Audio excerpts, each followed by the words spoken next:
भारतीय अर्थव्यवस्था ने वित्त वर्ष 26 की दूसरी तिमाही यानी कि जुलाई सितंबर अवधि में 8.2% की मजबूत वृद्धि दर हासिल की, जो कि पिछले वित्त वर्ष की समान अवधि के विकास दर 5.6% से काफी अधिक है। ये जानकारी सांख्यिकी और कार्यक्रम कार्यान्वयन मंत्रालय द्वारा शुक्रवार को दी गई।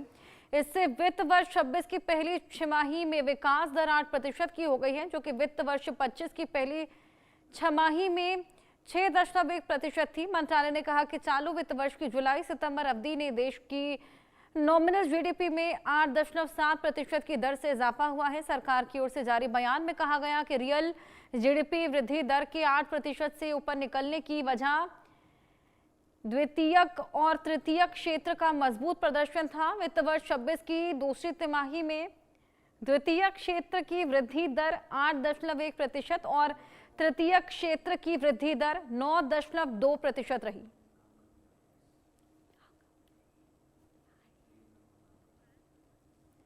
यानी कि जीडीपी ने अब रिकॉर्ड रफ्तार पकड़ ली है। क्या फैक्टर्स रहे हैं जो कि इसको इंपैक्ट करते नजर आए? आइए ब्रायन थॉमस हमारे सहयोगी जुड़े हमसे पूछे।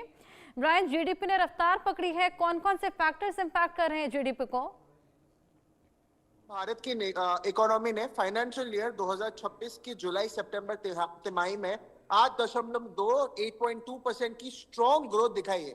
ये पिछले साल की इसी तिमाही के 5.6% से काफी ज्यादा है और ये जानकारी भी सनक्ष की मंत्रालय से दी गई है और इससे फाइनेंशियल ईयर 2026 की पहली छमाही की ग्रोथ 8% हो गई है, जबकि फाइनेंशियल ईयर 2025 की पहली छमाही में ये 6.1% थी। अब जुलाई और सितंबर की तिमाही में नॉमिनल जीडीपी भी काफी ज्यादा बढ़ गई है, अभी 8.7% हो गई है। अब रियल जीडीपी के ज्यादा बढ़ने का रीजन सेकेंडरी और टर्शियरी सेक्टर्स का अच्छा परफॉर्मेंस था। अगर सेकेंडरी सेक्टर की बात करें, सेकेंडरी सेक्टर ने 8.1% 8.1% बढ़ोतरी देखी गई है। टर्शियरी सेक्टर्स में 9.2% देखा गया है। उसके अलावा जो मैन्युफैक्चरिंग है, मैन्युफैक्चरिंग ने 9.1% बढ़ाई देखी है। कंस्ट्रक्शन ने 7.2% देखी है। उसमें टर्शियरी सेक्टर्स में फाइनेंशियल की बात करें, रियल एस्टेट की बात करें या प्रोफेशनल सर्विसेज की बात करें, उन सब में 10.2%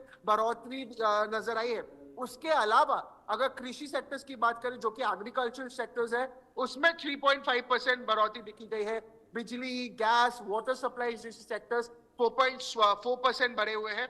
अगर प्राइवेट कंजम्पशन की बात करें, जो कि पीएफसी है, पीएफसीई है, उसमें 7.9% बढ़ा हुआ है उसमें, जबकि अगर पिछले साल की बात करें काफी ज्यादा ग्रोथ हुआ है क्योंकि पिछले साल 6.4% था। उसके अलावा अगर गवर्नमेंट स्पेंडिंग की बात करें, जो कि जीएफसीई है, उसमें 2.7% घटी हुई है, जबकि पिछले साल ये 4.3% थी।